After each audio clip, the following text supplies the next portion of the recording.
Hi guys, and welcome back to my channel. Thank you for tuning in another week. This week I decided to do a vlog.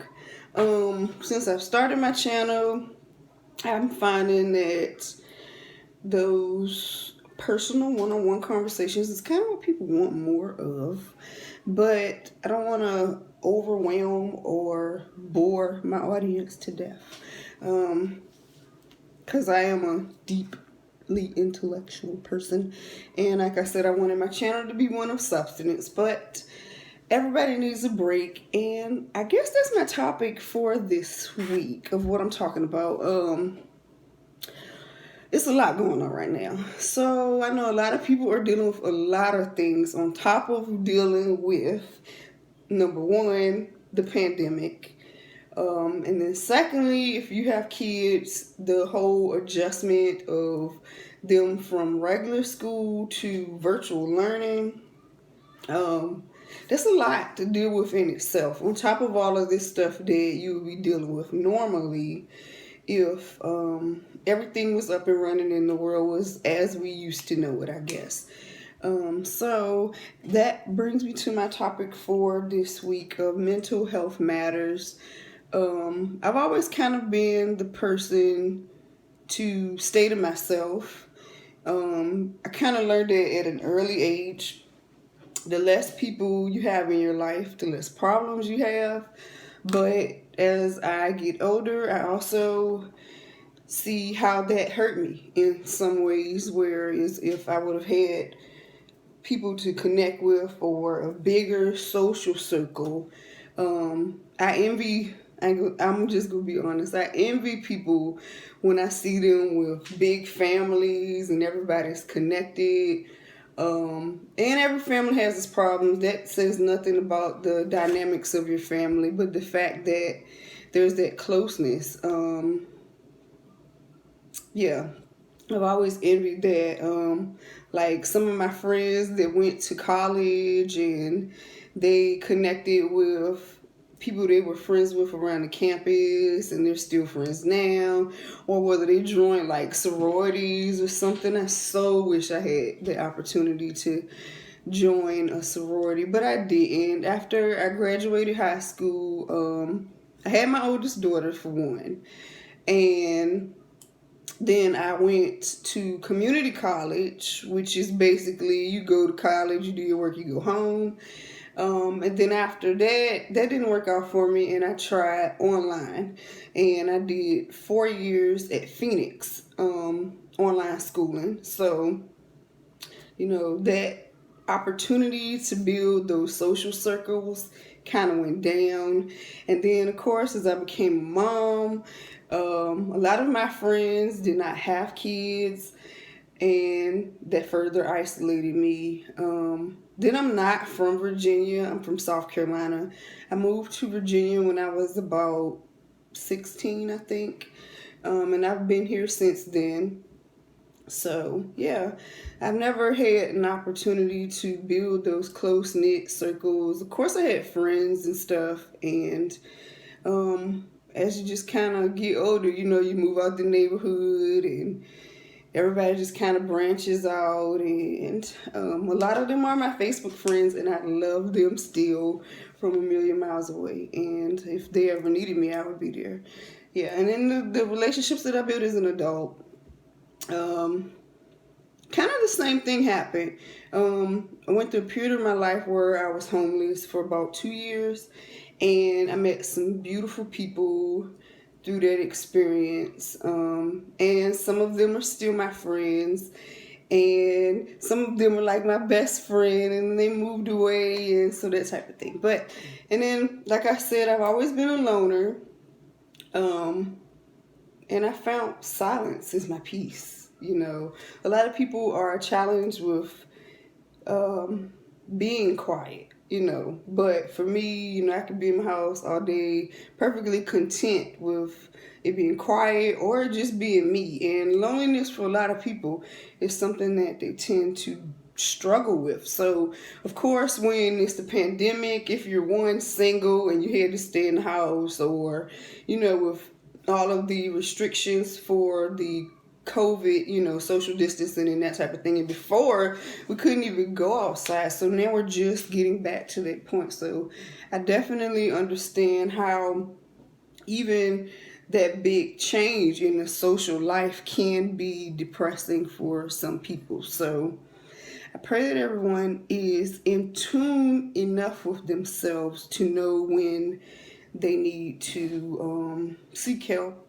or spend time with their friends. And that's what I did this weekend. I want to be honest. So normally when I get an invite somewhere, I'm super excited about it, and I try to pump myself up through the week. And of course, I prep myself ahead of time. But it seems like because I'm so used to being in the house, the closer you get to that time, the more I'm like, do I really want to go? And it's nothing towards my friends because they're beautiful people. It's just me. And yeah, so this weekend, because last week was really, really difficult. I had stuff going on with both of my kids, and not small, easy, fixable things. My oldest one was struggling with some health issues with her, but she's doing better. It's something that she's gonna have to work through, but me as a mom, of course, when you see your kids going through things, that affects you. And then my youngest one, she was dealing with some issues at her daycare center, which if you follow me, you'll know this. And I'll kind of give you a little glimpse of what it is. In my neighborhood, I live in Henrico, Virginia, which is a little bit outside of the city lines. So, of course, the dynamics of the people that live here are different. In my neighborhood, it's mostly Hispanic or Mexican. I don't want to use the wrong term. I think it's Hispanic. Yeah, so Hispanic, black, and then a little bit of white. So that's our neighborhood. But where she goes to daycare, in her daycare, it's only like two black people. When I say black people, I mean two students her age, children. There are adults, but maybe like a handful of adults that are black. So being that she's the only one in her classroom that is black, of course, our kids are hearing what's going on around us. They might not voice it directly to you, but it spills out in other things of their life. So she goes to daycare, normal day. She's just being Deanna. Deanna's very much like me. She likes to play with people, but she has a bit more of an edge than I do. I'm not really into astrology and horoscopes and that type of thing, but she's a Scorpio. So I'm just kind of picking, I have two Scorpios. And I know their attitudes, their personality. They're mostly calm people, but they snap at you sometimes. But when she's with her friends, I don't really think that happens unless you push her buttons, which, hey, if you push my buttons, you get what you get for pushing the button. So yeah, so she's just playing in her class, being her normal, lovable self. And this is the thing that kind of the irony of this situation. She went to daycare, and one of the students told her that her hair looked like doo. This is when she had her natural puff out. I think the puff is so cute. And I even wear my puff with my natural hair. Plus, it's an easy style to do. So she went to school with her natural puff, and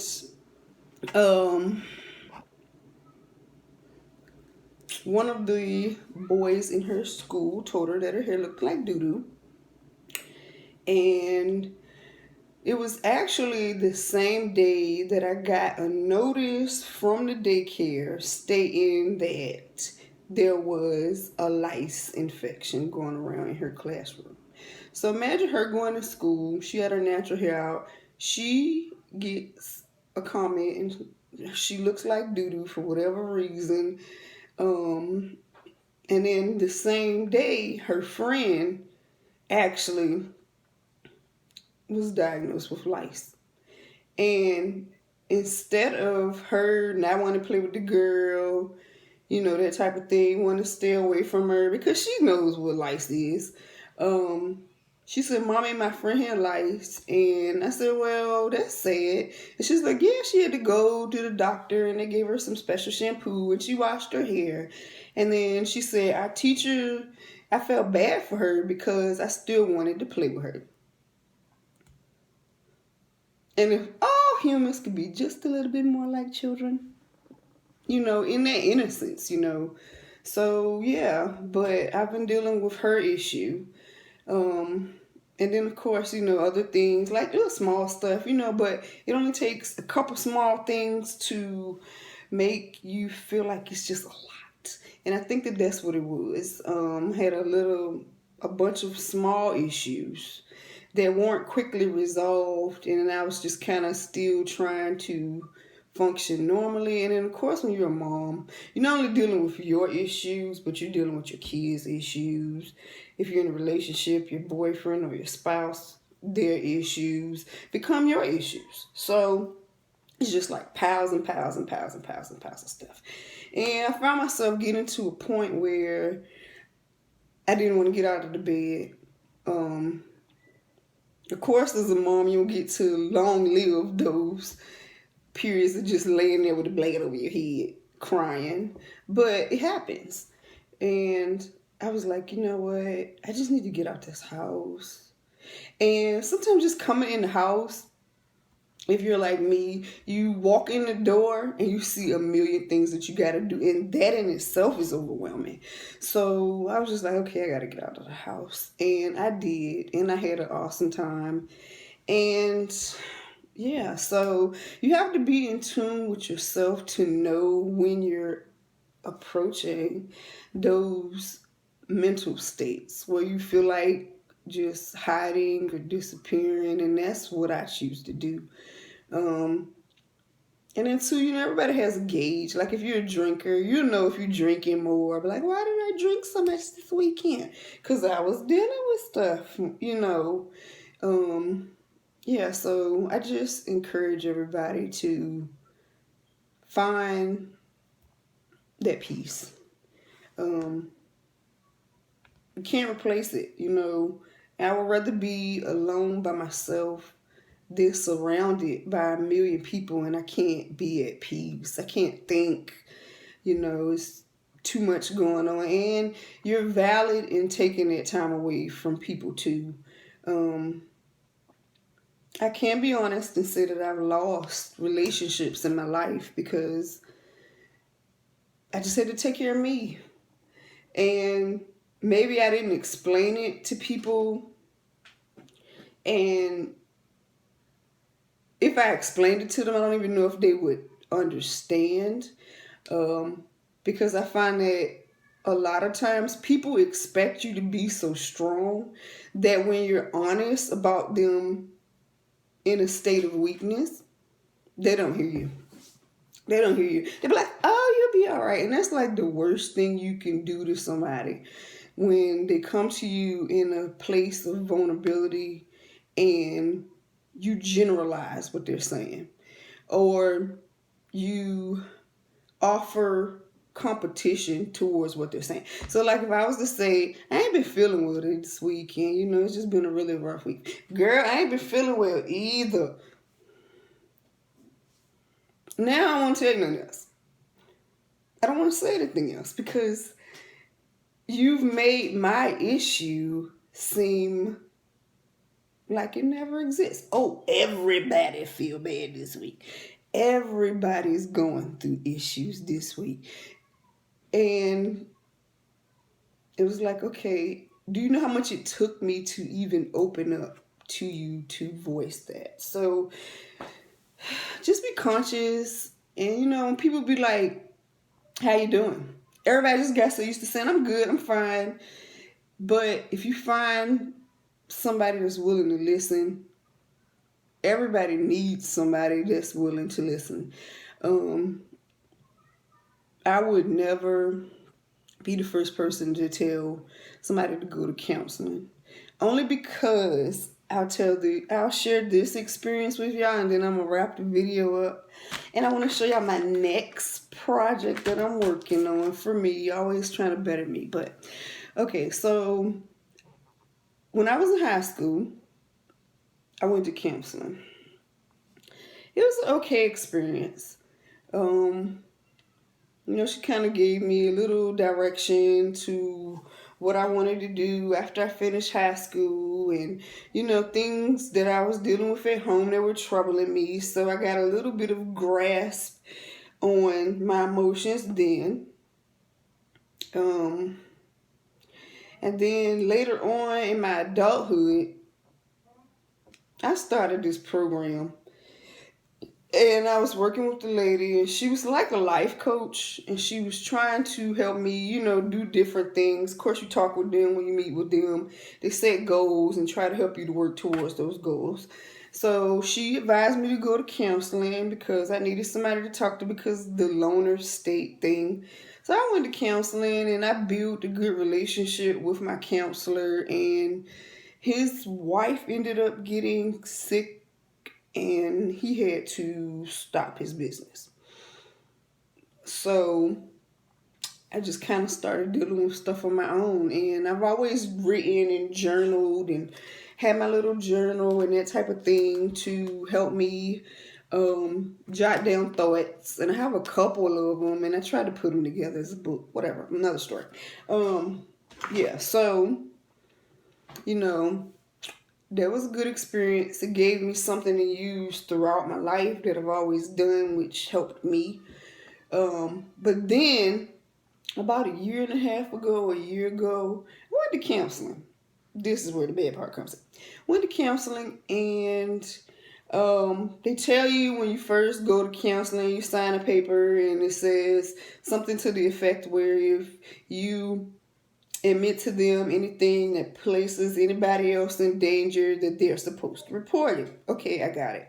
Now, when you're talking openly to someone about a situation, something that somebody else did to you, and you're honest with them, because that's what the atmosphere of counseling is for you to release whatever built up tension or anxiety or stress over a situation that you have. So, and it's not me directly. I'm telling her something that somebody else was doing. But because I have kids and it happened under my house 2-3 years ago, she said, I need to report this issue. That one left real quick. Because if I had known that me being open and telling her what I said so that she would get a concept of the person that I was talking about, I wouldn't have said it. But then also, when you sitting there crying and snotting and, this ain't somebody that's supposed to be there to hurt you, you're less conscious of those walls that you have up, so yeah. But this counseling session ended very quickly.